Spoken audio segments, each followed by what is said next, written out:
The dust hadn't settled on Miller's Lane when Karen Whitlock's two monstrous pickup trucks roared into my garage.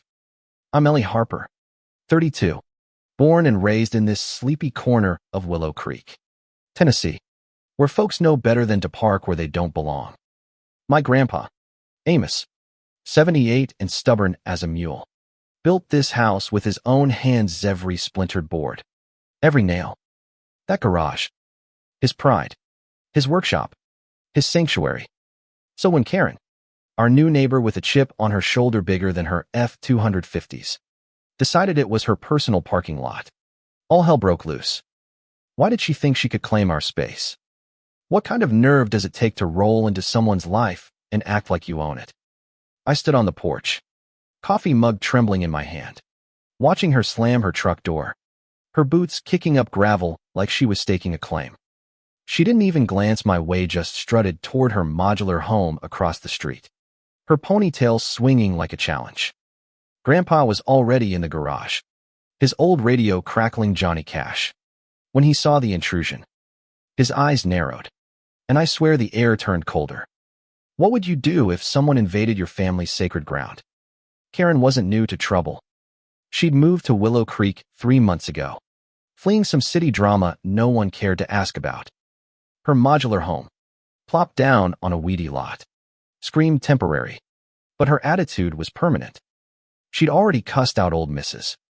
Delaney for her yapping terrier and tried to bully the town council into paving her dirt driveway for free. Folks whispered she was running from something, debt, a bad divorce, maybe worse. But I didn't care about her story then. All I saw was her entitlement. Those trucks squatting in our garage like they belonged there. Grandpa didn't say a word at first. He just limped to the garage door, his bad knee creaking, and pulled it shut with a clang that echoed down the lane. The padlock clicked, heavy and final. Karen's trucks were trapped. I caught her eye as she spun around, her face twisting like she'd bitten a lemon. "What the hell, old man?" she shouted, storming back. Grandpa didn't flinch. "You parked where you don't belong," he said, voice low like thunder. "What makes someone think they can take what's not theirs? And what happens when you push a man like Grandpa too far?" Karen's voice carried like a siren, drawing neighbors out like moths to a flame. "Mr." Jenkins leaned on his rake. "Mrs." Carter clutched her iced tea, and little Tommy Ruiz peeked from behind his mama's skirt. Karen jabbed a finger at Grandpa, her nails red as her temper. "You open that damn door, or I'll call the cops," she screamed. Grandpa crossed his arms, his flannel shirt straining against his wiry frame. "Go ahead, darlin'. Call em." I felt my stomach knot. This wasn't just about trucks, Anna Marie, it was pride. Territory. Maybe something deeper. Karen's eyes darted to me, like I'd be the weak link. "You gonna let this fossil ruin my day, Ellie?" she sneered. I stepped forward, heart pounding. "You parked in our garage, Karen. You didn't ask. You didn't even knock." Her laugh was sharp, like glass breaking. "It's just a garage. Y'all don't even use it." That's when I saw Grandpa's hand twitch toward his phone. What would you do when words stopped working and the fight's just beginning? The sheriff's cruiser rolled up 20 minutes later. Lights flashing, but no siren. Just the crunch of tires on gravel. Sheriff Danvers, a bear of a man with a mustache like a broom, stepped out, squinting at the scene. Karen was pacing, her phone glued to her ear, ranting to someone about small-town idiots. Grandpa stood by the garage, arms still crossed, the padlock glinting in the sun. I hovered on the porch, caught between wanting to scream at Karen and knowing this was Grandpa's fight. Danvers tipped his hat to me, then turned to Karen. "What's the trouble, ma'am?" Karen launched into her version. She borrowed the garage because her driveway was too narrow, and we were being unneighborly by locking her out. Borrowed. I nearly choked. Who borrows a stranger's garage without a word? Danvers listened, nodding, but his eyes flicked to Grandpa, who hadn't moved an inch. "That true, Amos?" Danvers asked. Grandpa's voice was steady. "She parked 2 trucks in my garage. No permission. No courtesy. I locked him in." Danvers scratched his chin, That's trespassing. Karen, you got a reason for not asking first. What would you say if you were caught red-handed but still wanted to win? Karen's face went from red to purple. Reason? I needed space. My trucks are worth more than this whole damn property. The crowd gasped Mrs. Carter actually dropped her glass. I stepped off the porch. Fists clenched. You don't get to decide what our home's worth, I said, my voice shaking but loud.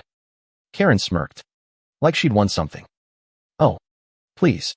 Ellie, you and your grandpa are just clinging to this dump like it's a castle.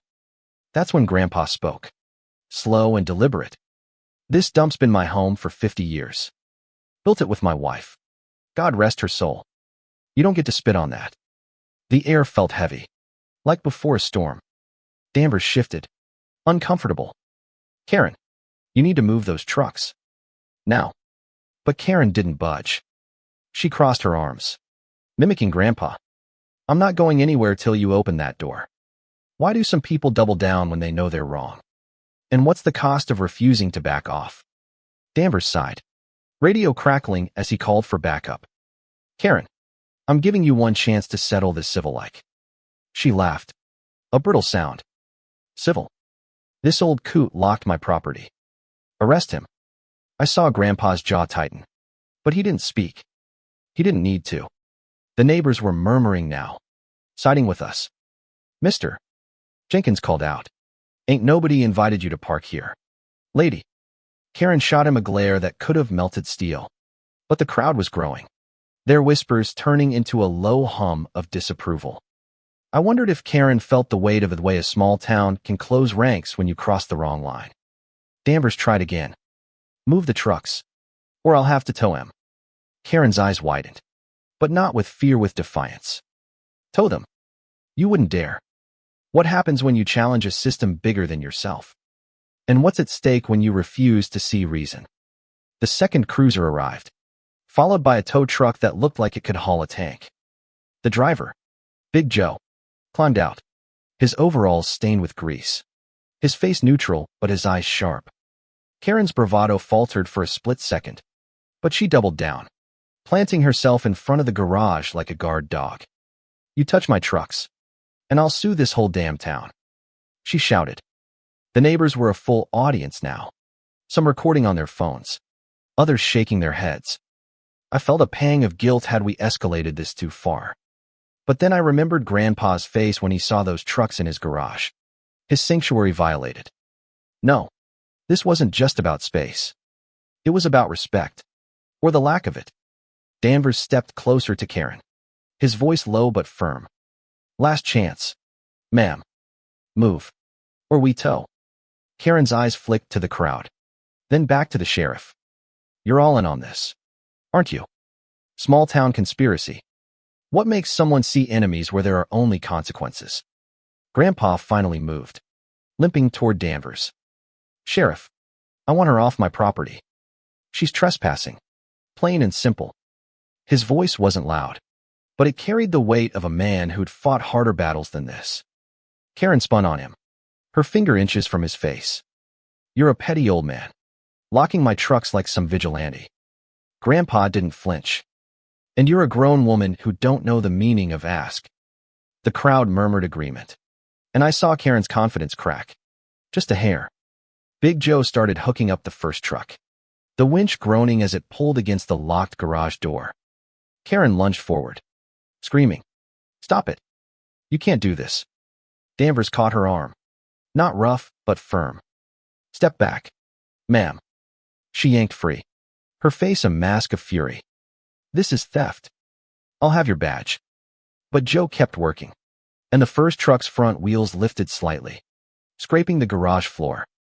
What do you do when your choices start closing doors you can't reopen? I stepped closer, my heart racing. Karen, why didn't you just ask? We could have worked something out. She turned on me, her eyes wild. Worked it out. With you Hicks. You think you're better than me because you've got your precious little traditions. Her words stung, but not because they were true, because they were so far from it. Willow Creek wasn't perfect, but it was home. It was community. It was people who'd help you if you showed a shred of humility. I opened my mouth to respond, but Grandpa raised a hand. Enough. Ellie. She don't hear reason. He turned to Danvers. Do what you gotta do. The sheriff nodded, and Big Joe revved the tow truck. The crowd went silent as the first truck was dragged out, its tires screeching against the concrete. Karen's scream was louder. What happens when your pride becomes your prison? The second truck came out slower, its frame groaning as Big Joe maneuvered it free. Karen was a hurricane now, shouting at everyone. Danvers, Joe, the neighbors, even me. You're all gonna pay for this. You hear me? Her voice cracked, and I saw something new in her eyes, not just anger, but panic. Was she afraid of losing more than her trucks? I pushed the thought aside. She'd brought this on herself. Danvers tried to calm her, but she shoved past him, lunging for the tow truck's controls. Joe stepped in front, blocking her. Ma'am, you're making this worse, he said, his voice steady but tired. Karen froze, her hands shaking, then spun back to Grandpa. You think you've won? Locking my trucks like some cowboy. You're nothing. Grandpa's face didn't change, but his eyes were steel. I'm the man who built this place. You're the one who don't belong. What does it mean to belong somewhere? And what happens when you realize you never did? Danvers had enough. Karen Whitlock, you're under arrest for trespassing and disturbing the peace. The cuffs came out, glinting in the fading light. The crowd gasped, some cheering, others whispering. Karen's face went slack, like she couldn't believe it was real. Arrest? For parking? This is insane. Danvers didn't answer, just guided her toward the cruiser. She struggled, not violently, but enough to make it awkward, her boots dragging in the dirt. I looked at Grandpa, expecting triumph, but his face was unreadable. Was he proud? Or was this heavier than he'd expected? I wanted to ask, but the words stuck in my throat. The first truck was fully loaded on Joe's flatbed now, and the second was being hooked up. The neighbors were dispersing, some shaking their heads, others grinning like they'd just seen a show. What do you feel when justice is served? But it tastes bitter. As the cruiser's door slammed shut, Karen's eyes met mine through the window. For a moment, I saw something raw fear, maybe regret. Then she looked away, her jaw tight. Danvers tipped his hat to Grandpa. Amos, I'll need a statement later. Grandpa nodded. Silent. Joe drove off with the first truck, the second following soon after. The garage stood empty now, its door still locked, the padlock a quiet sentinel. I walked over to Grandpa, my boots crunching on the gravel. You okay? I asked. He didn't answer right away, just stared at the garage. Did what I had to, he finally said. But his voice was softer, like he was carrying a weight I couldn't see. I wondered what Karen was running from. What made her so desperate to fight? Was it just pride? Or was there more we didn't know? What do you do when the fight's over? But the questions linger. The next morning, Willow Creek buzzed with gossip. Mrs. Carter called it the showdown of the century, and Mr. Jenkins was already embellishing the story, claiming Karen had tried to ram the garage door. I stayed quiet, helping Grandpa clean the garage. The trucks had left scuff marks on the floor, a reminder of yesterday's chaos. He scrubbed them with a rag, his movements slow but deliberate.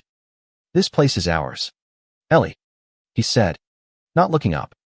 Always will be. I nodded, but my mind was on Karen. She'd been released on bail, her trucks impounded until she paid a fine. Rumor was she was holed up in her modular home, blinds drawn. What drives someone to dig in so hard they lose everything? I wanted to hate her, but curiosity gnawed at me. What was her story? By noon, I couldn't stand it. I crossed the street, my boots kicking up dust, and knocked on Karen's door. No answer. I knocked again, louder. Karen, it's Ellie. Can we talk? Silence. Then the door cracked open, and there she was, no makeup, hair messy, eyes red. What do you want?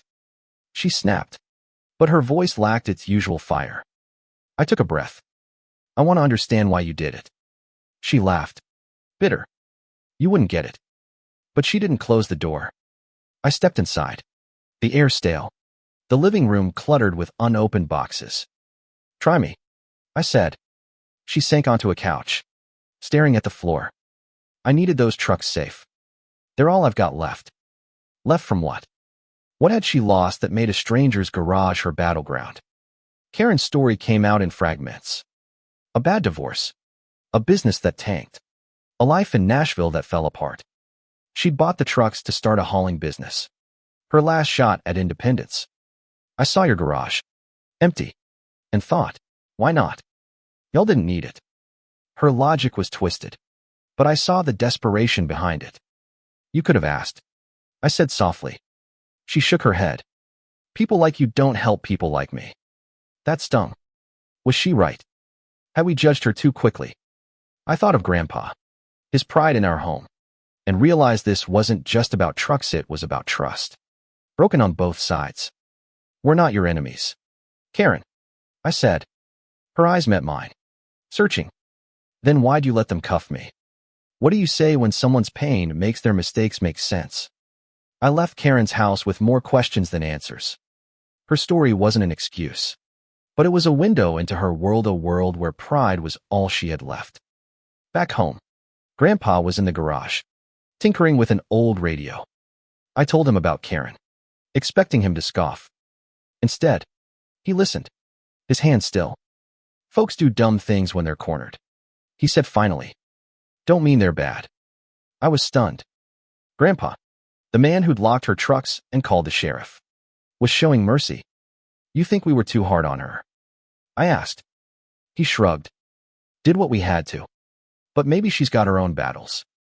What does it mean to stand your ground but still see the other side? That evening, the town council meeting was packed. Karen's stunt had lit a fire under Willow Creek, and folks wanted answers. Some demanded she be fined more. Others wanted her gone. I sat in the back, watching as Karen walked in, head high despite the whispers. She stood at the podium, her voice steady but softer than before. I was wrong to park in the Harper's garage. I didn't think it'd hurt anyone. I'm sorry. The room went quiet. An apology from Karen Whitlock. I glanced at Grandpa, who was there, his face unreadable. Mrs. Carter leaned over. Think she means it. I didn't know. Apologies are easy to say, harder to live. What does it take to trust someone who's burned you before? Karen continued, explaining her hauling business, her need for the trucks, her desperation. It wasn't a sob story, just raw truth. Some folks softened. Others stayed stone-faced. Grandpa stood up, and the room hushed. Karen messed up, he said. But we've all been down that road. I say we give her a chance to make it right. My jaw dropped. Grandpa, offering an olive branch. Karen looked at him, her eyes wide. I'll pay for any damage, she said quickly, and I'll never park there again. The council agreed to release her trucks if she paid the fine and a small fee to Grandpa for the trouble. It wasn't perfect, but it was a start. What does forgiveness look like when trust is still fragile? The next week was quiet, but not peaceful. Karen paid the fine, got her trucks back, and parked them in her own driveway, now widened with gravel she'd bought herself. She kept her distance, and so did we. But I couldn't shake the feeling that this wasn't over. Grandpa spent more time in the garage, fixing things that didn't need fixing. You think we did right? I asked him one night, as we sat on the porch, fireflies blinking in the dusk. He sipped his coffee. Slow. Right ain't always clean. Ellie, sometimes it's just what you can live with. I thought about Karen, alone in her modular home, and wondered if she felt the same. What does it mean to move on when the wounds are still fresh? Then came the letter, slipped under our door. It was from Karen, handwritten, simple. Thank you for not pressing charges. I'm trying to start over. If you ever need a haul, I owe you one. I showed it to Grandpa, expecting a grunt. Instead, he smiled, just a little. Maybe she's learning, he said. I wasn't so sure, but I wanted to believe it. A few days later, I saw Karen helping Mrs. Delaney with her groceries, her trucks idling nearby. Mrs. Delaney, who'd called Karen every name in the book, was laughing. It was small, but it was something. I wondered if Karen was changing, or if she was just surviving. What does it take to rebuild trust in a place that's already judged you? By month's end, Karen's hauling business was picking up. She'd posted flyers around town, offering fair rates. Some folks gave her a chance. Others held grudges. I saw her at the diner one morning, sitting alone, but she didn't look defeated. She nodded at me, and I nodded back. It wasn't friendship, but it was respect. Maybe. Grandpa started leaving the garage door unlocked again. A quiet gesture. Folks need room to grow, he told me. I realized then that this wasn't just about Karen, it was about us, too. About letting go of anger. About seeing people, not just their mistakes. What does it mean to give someone space to change, even when you're not sure they will? A year later, Willow Creek felt different. Not perfect, but alive. Karen's hauling business was steady. Her truck's a common sight on the back roads. She wasn't everyone's favorite, but she'd earned a place. She'd even helped rebuild Mr. Jenkins' shed after a storm, free of charge. Grandpa watched it all from the porch, his coffee mug a constant companion. Didn't think she'd stick around, he admitted one evening. I smiled. Didn't think you'd let her. He chuckled. A rare sound. Sometimes you gotta let folks surprise you. I thought about that, about how pride can blind you. But so can forgiveness if you're not careful. What does it mean to balance justice with grace?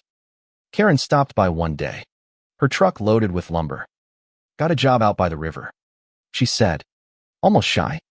Heard you're fixing up the community center. Ellie, need a hand. I was helping organize a rebuild after a fire had gutted the old building. I hesitated, then nodded. Could use a truck. She grinned, and for the first time, it felt real. We worked together that week, hauling supplies, hammering nails. The town noticed. Mrs. Carter brought lemonade. Mr. Jenkins told stories. And even little Tommy Ruiz helped carry boards. Karen wasn't one of us yet, but she was trying. And we were trying, too. What does it take to rebuild not just a building, but a community? As the sun set on the finished community center, I stood with Grandpa, watching Karen drive off. The garage stood behind us, its door open, its scars faded. Think she'll stay out of trouble? I asked. Grandpa shrugged. Trouble's part of life. It's what you do after that counts. I realized then that this wasn't just about trucks or garages or even Karen. It was about Homeowners. Hers. Everyone's. About standing your ground, but knowing when to open the door. About seeing people, not just their mistakes, and giving them room to grow. Willow Creek wasn't perfect, but it was ours. And maybe, just maybe, it was big enough for Karen, too. What does it mean to find your place in a world that's quick to judge, but slow to forgive?